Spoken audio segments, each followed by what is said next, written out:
Grab a playing card at your table, please. Time to literally shuffle the group around. One last opportunity to work together with somebody new. And then based on your card, you've kind of determined your fate in terms of where you're sitting for the rest of the day. So if you are an ace and a king, would you please move over here? 9s and 10s over here. 7 and 8s, and queens and jacks over here. Before we get into today's content, again, let's kind of put the last 2 days into perspective. I really appreciate your creativity yesterday, that A through Z review, and let's do it differently. Instead of me coming up with the review questions, you're going to. And you're going to come up with review questions to challenge another team. So in your groups and on your flip charts, I'd like to welcome you to the Team Challenge Review. This table here, in your groups and on your flip charts, you're going to come up with 4 questions to challenge them, and they're going to come up with 4 questions to challenge you. These 2 tables, you'll compete head-to-head as well, so you may want to turn your flip charts in a way your worthy competitors won't see them ahead of time. Again, the purpose of reviews aren't just to measure what you remember, but what you understand. So better questions would probably start with words like why or how. What do you say to, just for fun, come up with a 5th completely unrelated trivia question? That's what you can get away from geography if you don't like those. But let's take 10 minutes for these 5 questions. 4 content questions, 1 fun question, and then 10 minutes from now, I'll set you up for the team competition. Do you have any questions about what I'm asking you to do over these next 10 minutes? Your responsibility is to challenge another team with your 5 questions. So this group over here, what I'll ask you to do is go on over here to this group. You'll all stand around their flip chart.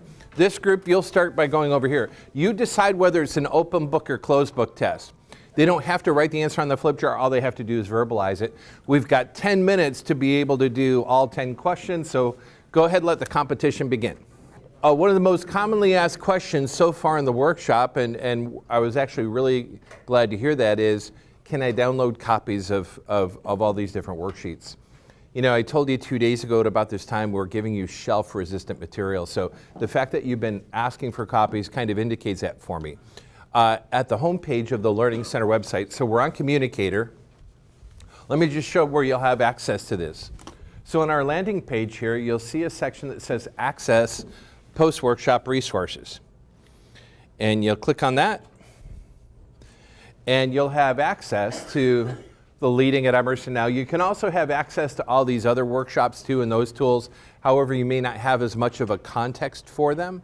But I mean, I'm not going to password protect them, but I would encourage you to explore some of those other workshops. But when you click on Leading at Emerson, you'll actually see 2 things.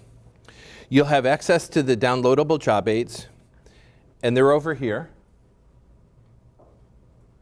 And then off to the right is another way to those end of module video recap summary. So if you just don't want to, QR code in the back of the book or type in the tiny URLs that are also on the last page of your toolkit, just go here. And I might encourage you to go back to these from time to time just to bring the content back up to the top of your mind. All right, well, yesterday we had a fairly full and a fast day. And I think the brains were getting full, so there's one carryover task from yesterday. And that's to go back to this implementation plan and think about knowledge and skill. So what I'd like to do first, before we go to page 131, let's actually flip back to that first page in knowledge and skill. As a quick recap, page 63. Let's just fly through these. And again, we'll bring it back to the top of the mind. We talked about developmental conversations. In fact, I saw it on some of your review questions, so that was just fantastic. We talked about formal scheduled conversations. There's intentionality behind it. We talked about informal, on the next page, informal, unscheduled, in the moment types of conversations. The goal of every one of these is to create self-directed employees. And of course, if we can create self-directed employees, we spend less time supervising, we get more time to think. It builds that margin for us. We looked at a tool that we could use on page 67 and 68 to bring a little bit more structure, maybe some efficiency and efficacy to these scheduled meetings. It's the monthly report. And again, it's lean, it's direct and to the point. And with the structure, you might find you may be more efficient and more effective in the meetings. You can actually cover more time with your employee or more things with your employee in less time. So you'll be able to download that. We also talked about the 5-step coaching conversation format, and you had the chance to practice that yesterday. In addition to the listening skills, you looked at using this approach to create self-direction, so that's helpful. So that was one of the ways we create knowledge and skill. And then we talked about another way that we do this is by delegating for development. So we looked at a job study and how to delegate for results and for development. And you went even through some worksheets yesterday on how to do that. For some of you, in your capstone call 12 weeks from now, you'll probably be reporting back. Either you've been using the coaching conversation approach or the monthly report template, or maybe the delegation tools, okay? So that's good. So now, go to the implementation plan. What are you gonna start doing, stop doing, or continue to do as a manager to coach and develop your employees? You remember, you're that vehicle that transports very important people from one place to another. So what are you gonna do in this section? Even as you've looked at what you've written down so far, for some of you, you're already identifying some potential early wins. You know, things that will build momentum and credibility and create a sense of accomplishment and excitement for both you and your team. For some of you, it's going to be best things first. You're going to be able to identify the priority of things in launching things or implementing them in a proper sequence. For some of you, it's going to be low effort, high impact. For some of you, you might go for some of the high effort, high impact activities where you're going to get your best bang for the buck. So let's take a look at our roadmap here. What do I do to create the kind of performance I need in others to get the outcomes we want? I set standards, I determine capacity, I create a motivational environment, I know them, involve them, grow them. I leverage 4 sources of influence. I measure them, I observe them, I coach them, I develop them, I delegate work. Another thing I do is give feedback. And this is probably an area in my observations now 4.5 years at Emerson. This is often misunderstood. And let me give you a common example of how feedback in our company is misunderstood. Hey, Josh, you remember that activity we did this morning? Yeah, on the flip chart thing? Yes. Good job. Yeah. Is it feedback or did I give him praise? So let's contrast this so you see where I'm going. Josh, remember that activity we did this morning with the review? I noticed this morning, it's always hard to get started first thing in the morning, but as soon as we got underway, there was this activity. I noticed you went right to the flip chart, you pulled it close, and you started asking your team questions, and they immediately came to life, to the degree that your group was actually the first one done. So I just wanted to recognize that and thank you for it. Keep it up. So what's the difference between that and, hey, good job? Right, so we have to understand here that praise is not feedback. Now, praise is important, but feedback is different because when we're delivering feedback to an employee, whether it's supportive feedback or constructive feedback, we're actually putting a value statement on it. So there's the difference. I think praise is important, but praise is not feedback. You've heard it said praise does wonders for an employee's sense of hearing? And it does, but it's not feedback. Yeah, so here's the idea too. Self-directed employees may not need as much feedback as other employees because when they're performing well, they know and they figure it out. So that's where we'll give praise, but sometimes even a self-directed employee, when they're performing well, doesn't fully understand the value of what their great performance brings. So I want to call it out as specifically as I can to keep that going. And when I do, I continue to get their commitment, and they might even give me more discretionary effort. So when we look at feedback, you remember there's 2 M's, to maintain and to modify. So the 2 approaches we take to maintain and modify are on page 87. We give supportive feedback and we give constructive feedback. Now you'll notice one word we never used, or one phrase we never used during the week, was negative feedback. And you hear that all the time. Oh, I hate giving negative feedback. I think feedback is actually kind of neutral. Feedback is a statement, and it supports or it's constructive. What's the difference between constructive feedback and negative feedback? Let's go back to word origins. Constructive, the root is construct. What does that mean? Build. To build, where negative means what? To negate or to take away. So let's actually get rid of this phrase, negative feedback. And let's take this approach of the idea here is to build. And I don't think any of you are wired to be negative. I think every one of you, by your nature, are wired to help build and construct. So let's not even use the word negative feedback here. But these still can be challenges. In fact, let's look at these challenges. It's been my observation, and probably yours too, that supportive feedback is not given frequently enough. Why? And then why can be giving constructive feedback be so difficult? Could you take 5 minutes in your table groups and answer those two questions? Bring to your mind your own experience. Yeah, we tend to, I like how you put it, we tend to focus on that which is broken. At Emerson, what do? We solve problems and we create solutions. So let's just focus on fixing problems. And I would add to that, if all you do is say good job, but you don't explain why, then they begin to get tone deaf to that. So it's good job, but here's why. Again, feedback is different than praise or criticism because we're assigning a certain amount of value to that. And that takes courage on our part. Any other reasons why giving supportive feedback can be not done frequently enough? It does. And how many of you have heard a manager over your career say, well, you know, I'm not going to give you supportive feedback because you're paid to do this. This is what you're paid all the big bucks for. But one thing that we do know, and research bears it out, in the absence of supportive feedback, even for a sustained high performer, in the absence of that maintains that good performance and calls out that specific value creation, performance will begin to stagnate over time.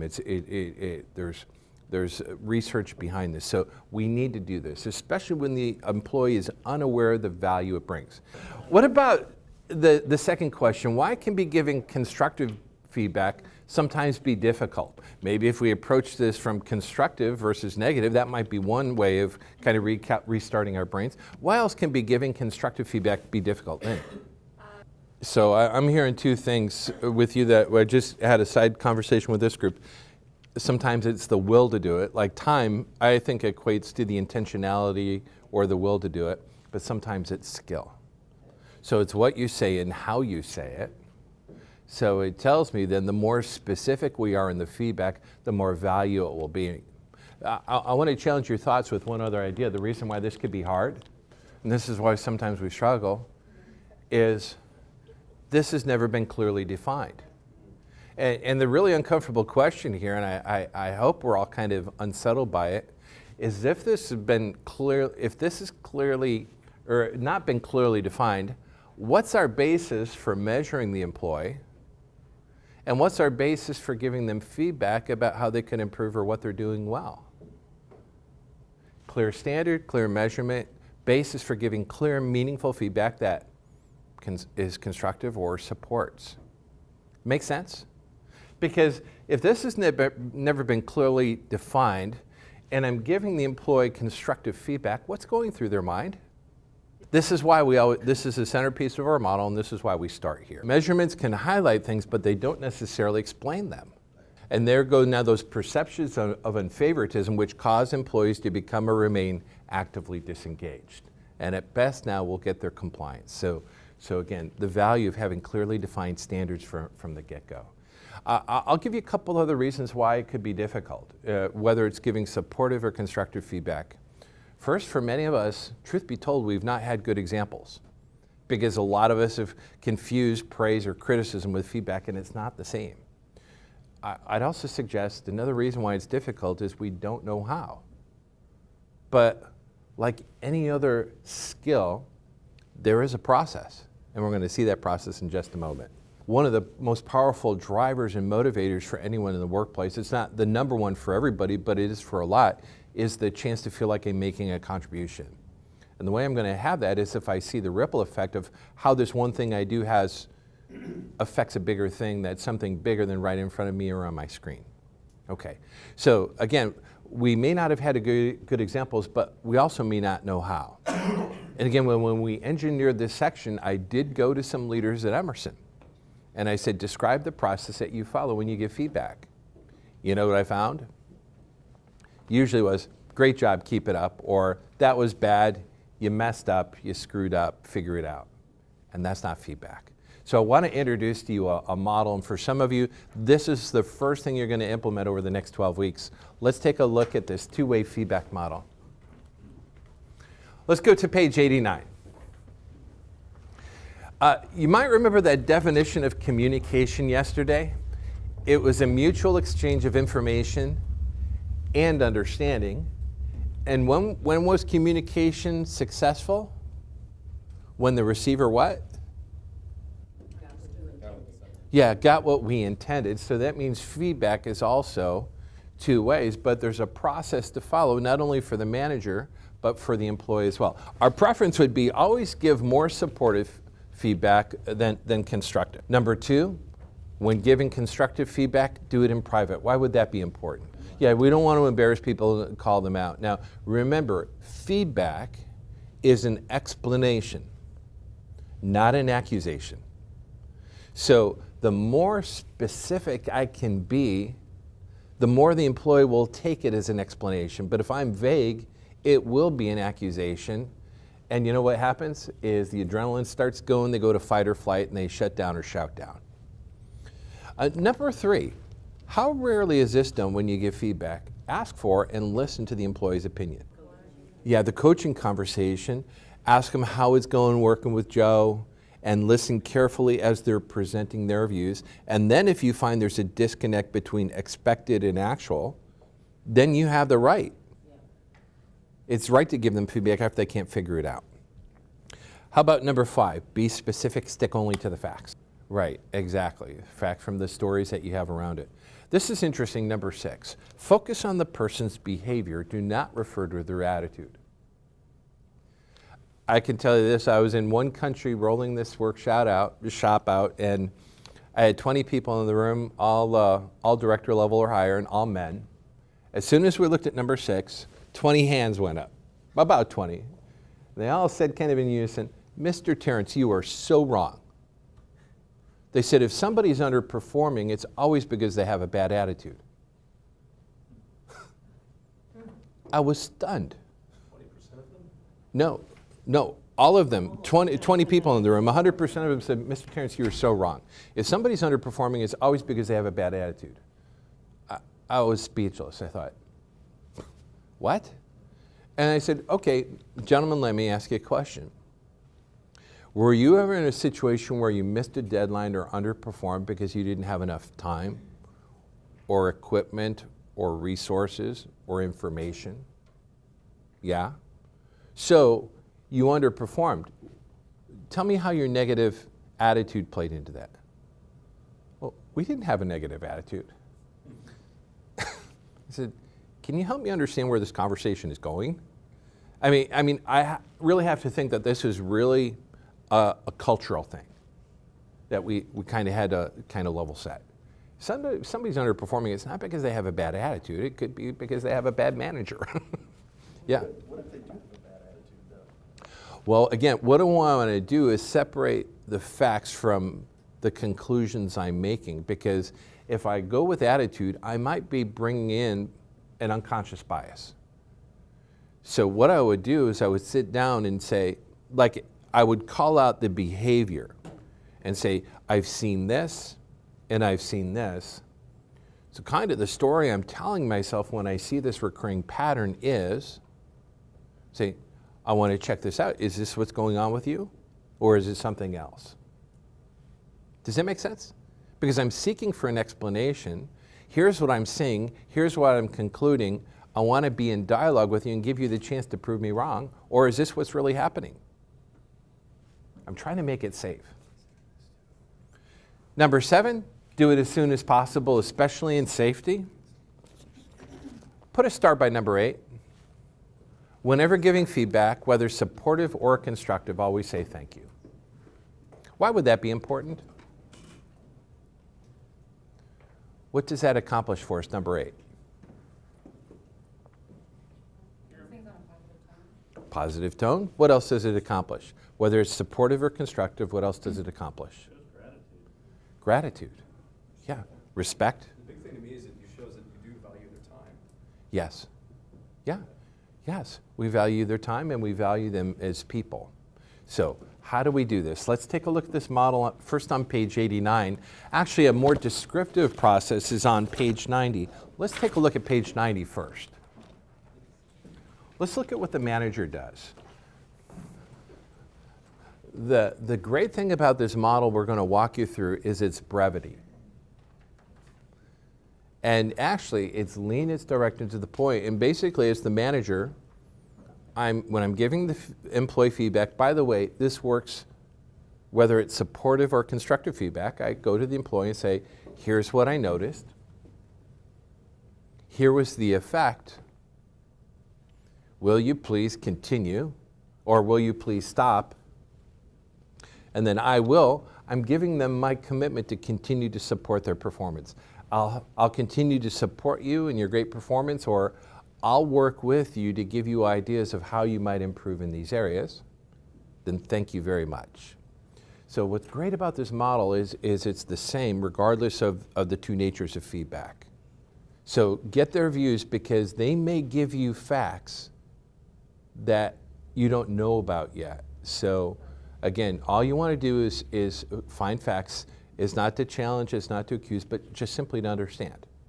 And again, even as you do that, people might begin to feel unsafe. Where are you going with this? I just want to understand some things here. That's all I'm doing. I'm not accusing, just want to kind of know where things are at. So, page 90. It's lean, it's direct, and to the point. And here's what I like about the brevity. Sometimes unskilled managers think sheer volume of words will add credibility to the feedback. Does it? Especially when you're giving constructive feedback and you're unskilled and unwilled. You're taking forever to get to the point. What's going through the employee's mind? Are they going to stop talking anytime soon? Yeah. What's the point? Is this pointless, or do they just have a pointy head? Yeah, exactly those things. So this is a lean, it's very a proven process. So this is how we can become skilled in giving feedback. But I asked the question yesterday, and it was interesting to see some of your facial expressions. How many of you are skilled in receiving feedback? Probably not. Let's take a look at this next page. Go to page 91. This also is a skill. Now, it does take some will, but most of us don't know how to receive feedback. So we actually looked at people who were really good. This is a job study on how to receive feedback. It's just like the same process for change a flat tire. You listen. When you think of subtask 1 and it says listen, can anyone see the value of going through that listening skill exercise we went through yesterday, and in your next staff meeting, training your team how to apply those 7 active listening skills? So listen, be patient, ask questions, paraphrase, clarify and confirm. Ask questions, ask open questions, ask closed questions, all those things for listening skills. It might be hard for your employee to receive feedback if she or he is unskilled in listening. So that actually might be a prerequisite skill. Clarify. Come up with a mutual action plan if it's constructive feedback. Identify who does what by when. And then follow through on it. I have an idea. Well, actually, it wasn't my idea, but it was one of our peers' ideas. Somebody who came through this Leading at Emerson workshop decided that giving feedback was the skill that they were going to work on most over the implementation phase. And when they came back and they had their first staff meeting, they told their team, one of the areas I think I can do a better job in is to give you feedback. I've kind of confused it with praise or criticism, and my commitment to you is to give you better feedback. At the same time, I want you to be able to receive it in the spirit I'm giving it to you. And that supervisor walked their team through page 91 and said, here's what I'd like you to do. Here's what I'm going to do. Here's what I want you to do. What do you think was going through that team's mind? It's like playing tea with my daughter. She says, okay, you do this, and I'm going to do this, and then you say this. Yes. To a degree, yeah. But they were looking at their boss saying, are you for real? And they go, okay, all right, I'll do this. If you're going to have the courage to do this and apply what you learned in training, and if you're going to live up to your word about you want to be better, I'm going to take my game up too. I'm going to try it out. So there might be some risks and rewards. They might say, oh man, you really drank the Kool-Aid here, didn't you? Must taste good at the Learning Center. Or they might say, you know what?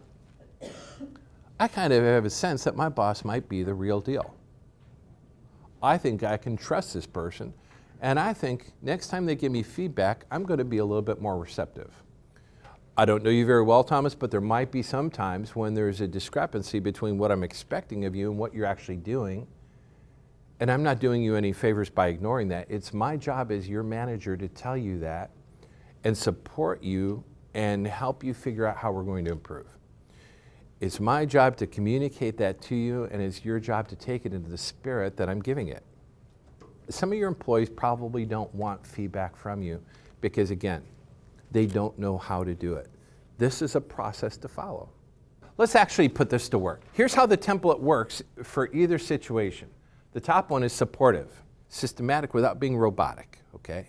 Now again, we can ask for and listen to their opinions. Along the way, there could be some dialogue here. I just wanted to give you the brief framework. So let's put this to work. Page 94, this group here, I want you to look at situations 1 and 2. I want you to determine as a group whether it warrants constructive or supportive feedback. And you could use the blank templates on page 96 and 97 to construct your feedback message. This group here, would you please on page 94, look at situations 3 and 4, do the same thing. Does it warrant supportive or constructive feedback? Write your messages on the blank templates following those pages. You're over on the next page, 5 and 6. This group here, gentlemen, situations 7 and 8.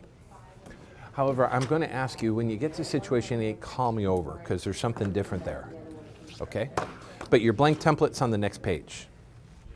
Lean and direct and to the point, just these 4 things. You getting the kind of the cadence of this without sounding robotic? Okay. By the way, you know, we've looked at different scenarios here where you give this to a direct report, you give it to somebody else's direct report, you can give it to a peer. This actually works well when you're giving feedback to your boss as well. Because again, it's about value creation, and sometimes you need to give your boss supportive feedback because they may not understand the value that what they've done has brought to you, and sometimes you may have to give your boss constructive feedback. Now, whether she or he is unwilled or unskilled in receiving it, I can't necessarily dictate that until they come through this workshop too. But this is important, and it takes some courage, but you need to tell them there's a disconnect between what I'm expecting and what happened. Here's the impact. Can we talk this out? Okay. Let's take a look at situation 8. Read that and tell us what's going on here.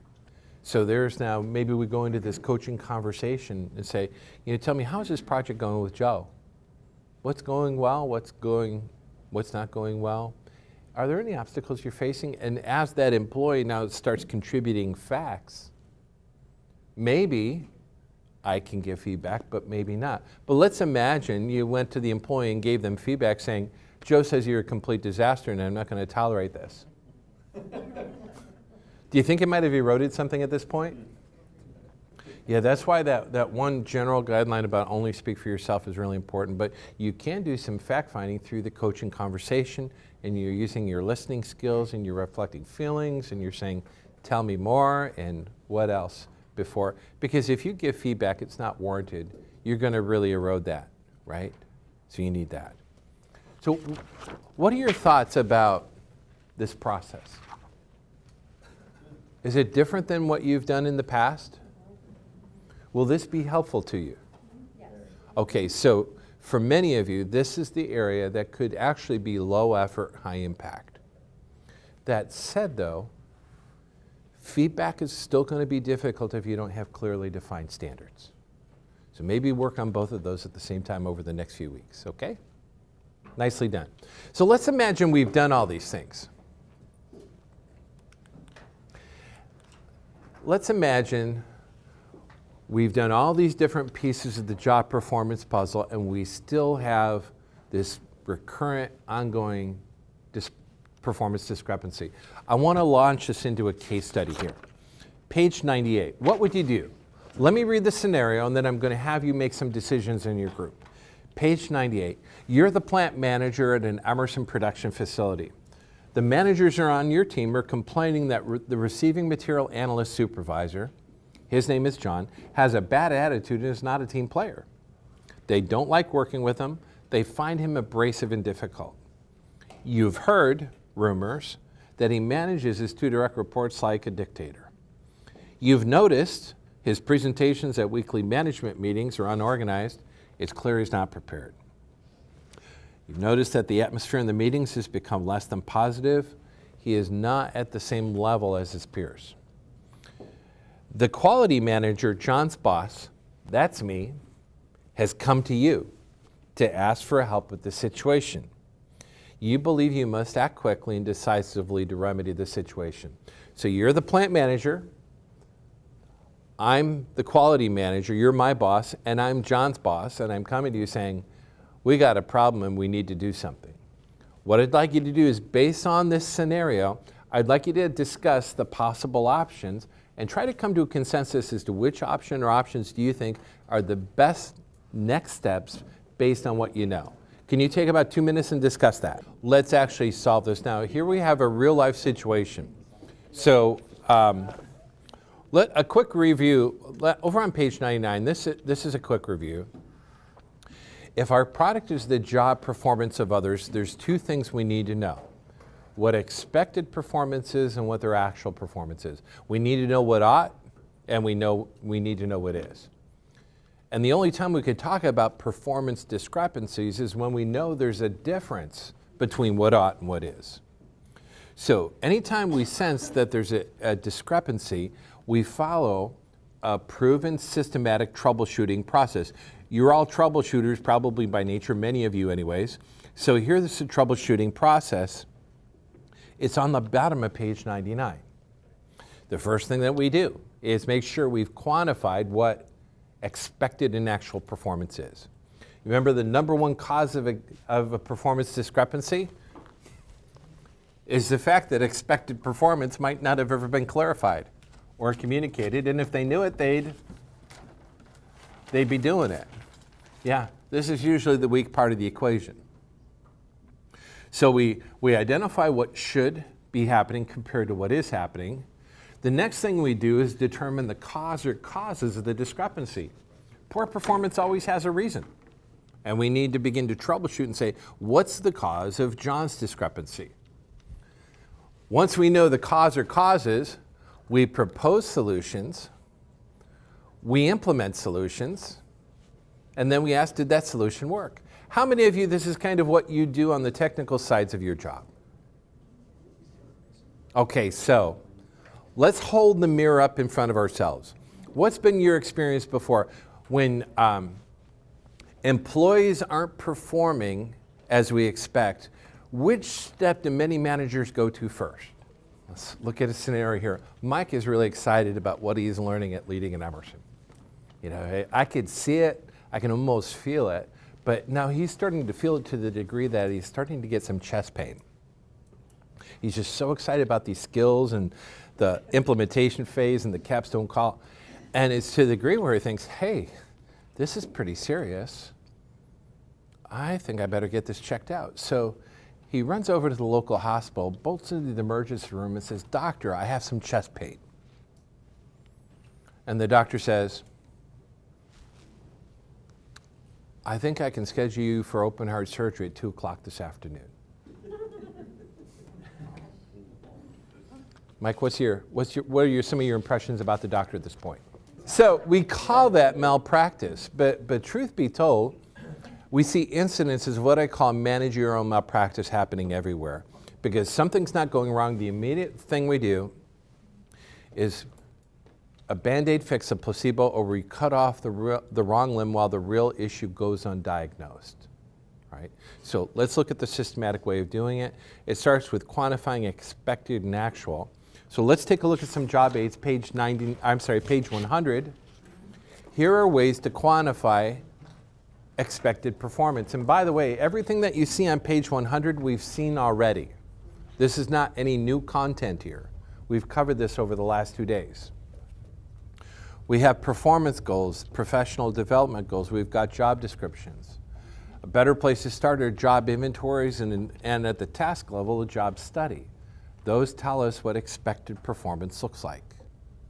Once we know what they should be doing, we're asking, are they doing it? And so over on the next page, if you move your eyes across to page 101, here are the different ways that we can measure their actual performance. We talked about some of these already. We could survey. Who could we survey to measure actual performance? We could survey the peers. Who else could we survey? Other people, your customers, sure.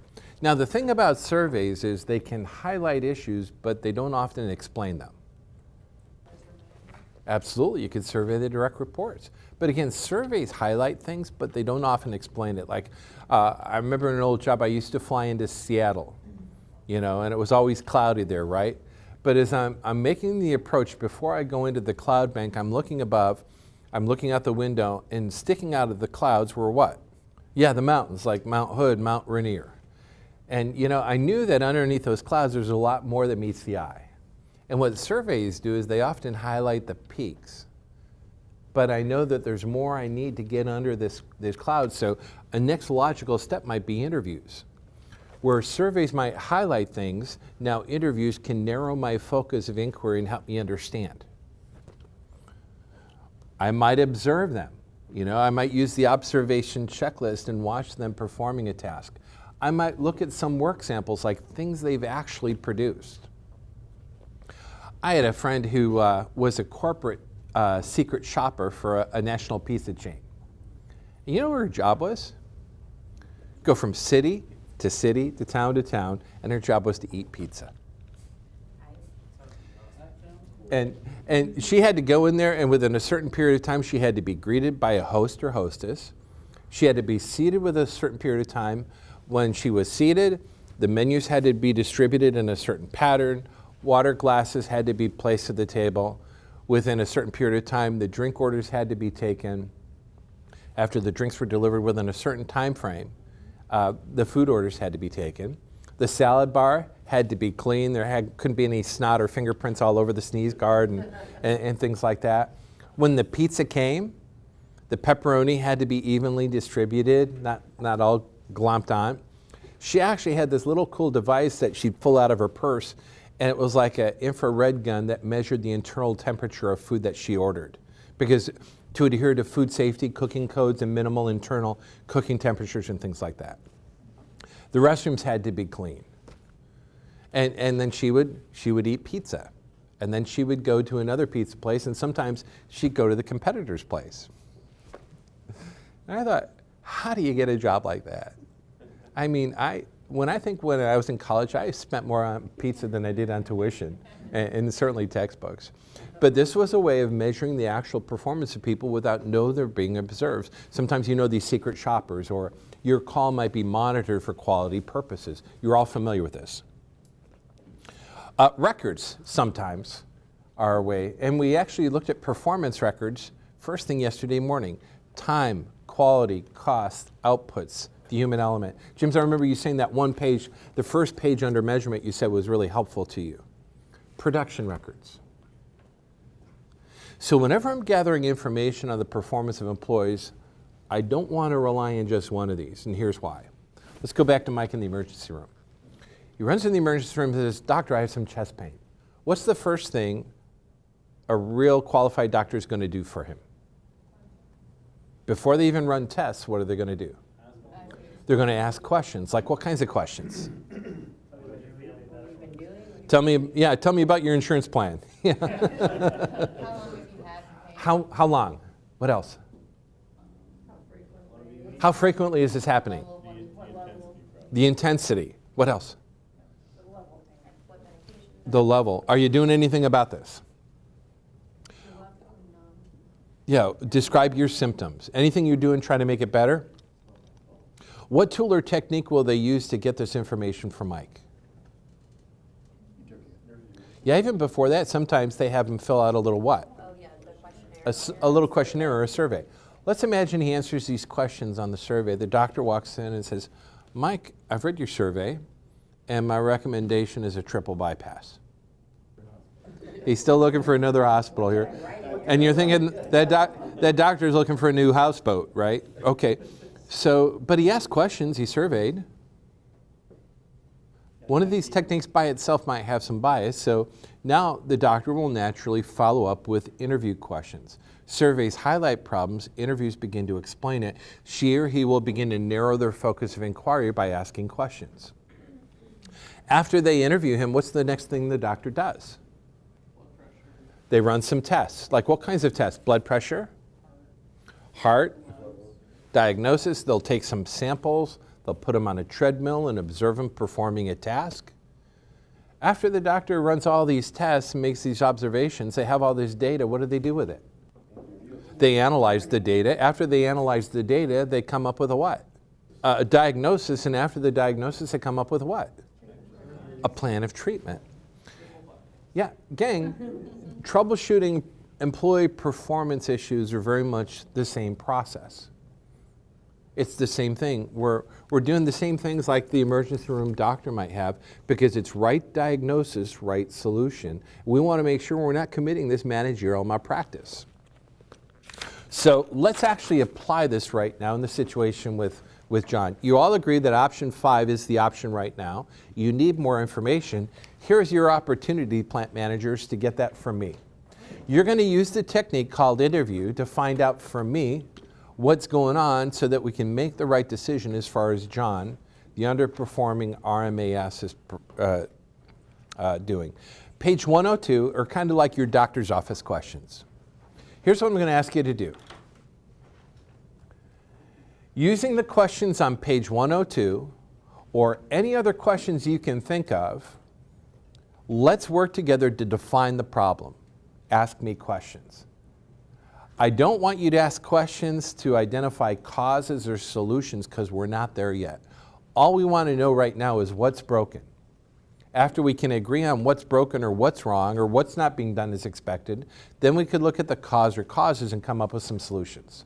So let's take this methodically, systematically. I'm coming into your office. Boss, thank you. As you know, we're here to talk about John. We've seen kind of recurring patterns of underperformance. I've told you these things in the past. You've heard some things. You've seen some things. I think we've kind of agreed that any of these options back on page 98 don't work. Sending everybody a memo will probably actually erode our influence. Sending them to a quality assurance course I don't think is the right thing to do, but we need to figure out what's the right thing to do. So what do you want to know about the situation, boss? You're all my boss here, so ask as many questions as you can. Yes? Have these issues? Yeah, there's actually several glaring ones. I mean, you've seen like when he presents at the monthly management meetings, he's clearly uncomfortable in front of a group. He doesn't seem to be well prepared. He's somewhat withdrawn. You've heard that he manages people like a dictator. I've actually seen that. I think there's a pattern I see of micromanaging. I'll give you what's really most urgent. I got a call from one of our suppliers this morning threatening to fire us because of how John treats them when bad product comes in the door. And frankly, I've known this supplier for many years. If this supplier fires us, the next closest supplier is 400 miles away. Our cost of goods sold will go up. And boss, I don't think you and I want to pass on that price increase to our customers. I know it won't go over well in St. Louis. Yeah, I'll just go from table to table here. Yeah, boss? Well, when I've actually caught him chewing out suppliers, accusing them of trying to rob Emerson. Now, I've known these suppliers, and that is not the case. They're good people. But John is such a perfectionist that, let's say, raw feedstock comes in and one just slightly misses the mark, he will call them and ream them out and accuse them of trying to steal from the company. I've stopped him, I've given him feedback, I've listened on these calls, and I said, John, you need to speak persuasively, not abrasively. John, here's what's happened, they're threatening to fire us. Do you know what's going to happen if we lose a supplier? John, we can't pass that price increase on. Will you please speak persuasively? I actually show him how I model it. And you know what he says? Oh, this is really great. Thanks for the coaching. You can count on me. And you know what happens? Nothing. Nothing. It's Groundhog Day. So we're talking about John here. Yeah, we're answering these questions. We're talking about John. I know, but remember, when you point fingers, sometimes they point back at you, so let's see. So who are we talking about here? Who performs this work? John. When was this performance discrepancy first noticed? 8 months ago. What happened then? He was moved into a new role. Next question is kind of answered. Any changes in the work environment recently? Yes. 8 months ago, what happened? Tripled volume. Orders tripled. We promoted a whole bunch of people, brought in a bunch of new hires as well. What is expected performance for him? So now we have a real life situation at a real Emerson production facility. So now we know the discrepancy. Let's move into step 2 of this troubleshooting. We need to identify the cause or causes of the discrepancy. So let's go to page 103. You've seen this page before. You've seen pieces of it now for 3 days. I'm sorry, is it 103? Yeah, 103, I'm sorry, 103. Poor performance always has a reason. When we first saw this page back on page, I think 28, it was called the 7 factors of job performance. We're looking at it through a different lens now. Poor performance always has a reason. Anytime we see a gap between what ought and what is, it's going to be one or more of these 7 things. So now, we need to narrow it down. What do you think is the cause of John's discrepancy?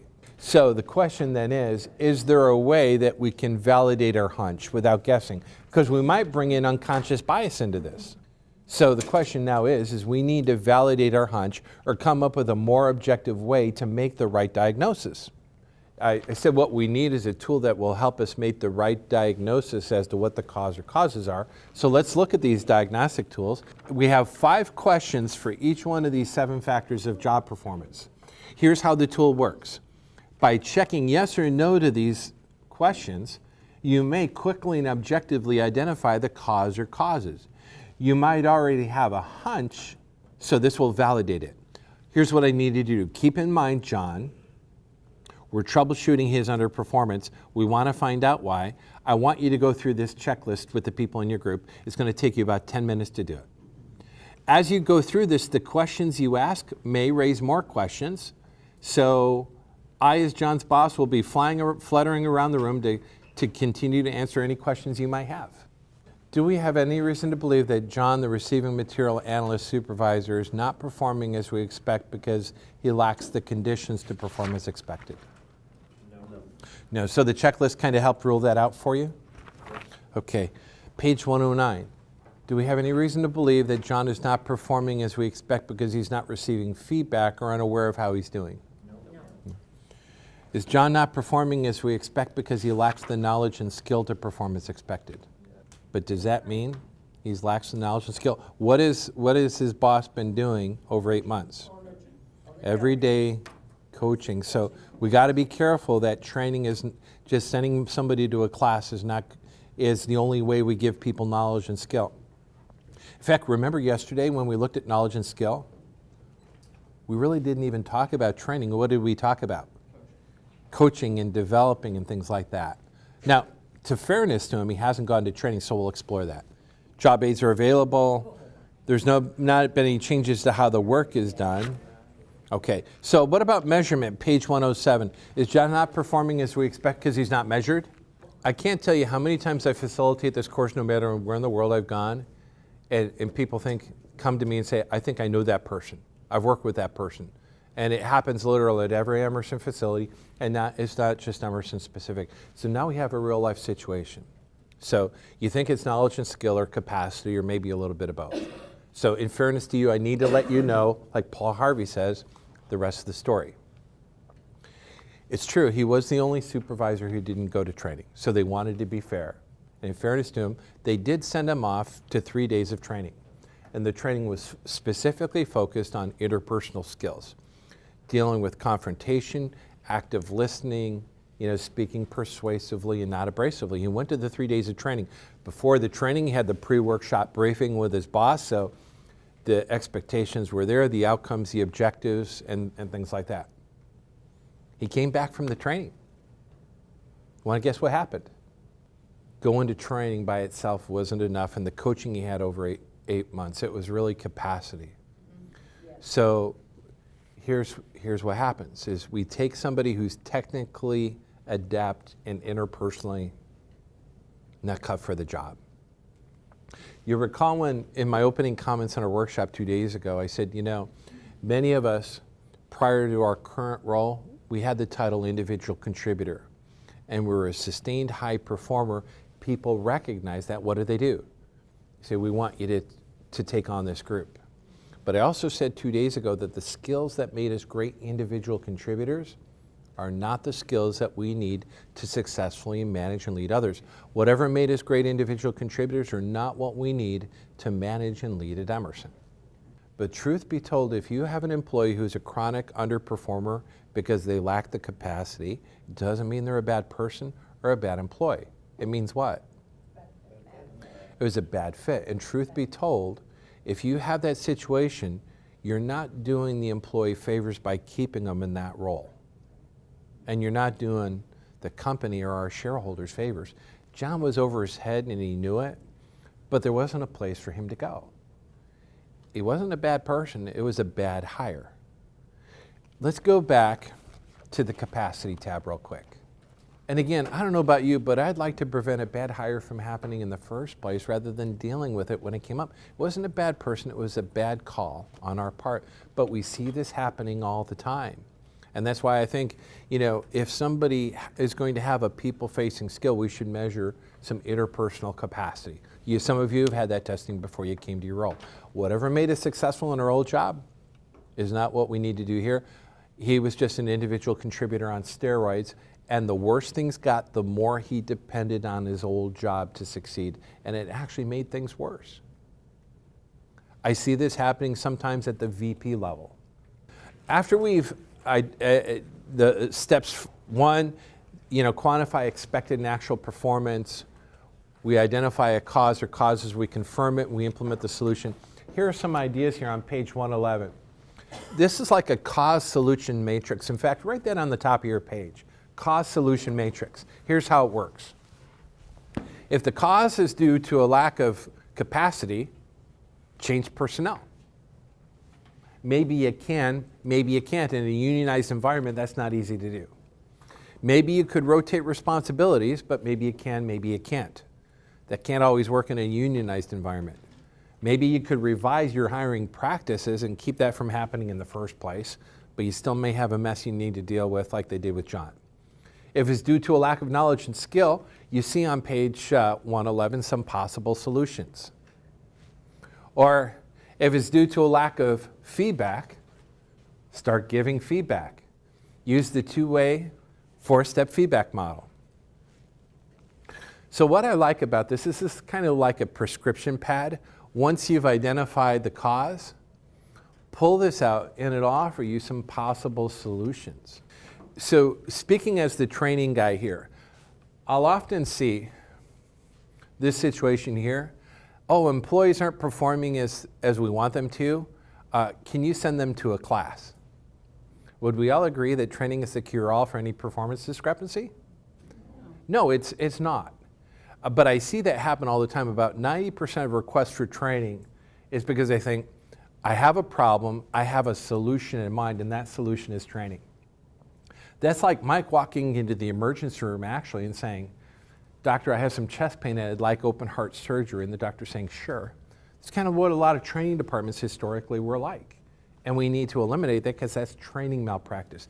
The only time, gang, that I want to offer training as a solution to this is when I'm confirmed that the discrepancy is caused by this. And if I find the discrepancy is caused by something other than the fact that they don't know how to do it, no amount of training is going to help.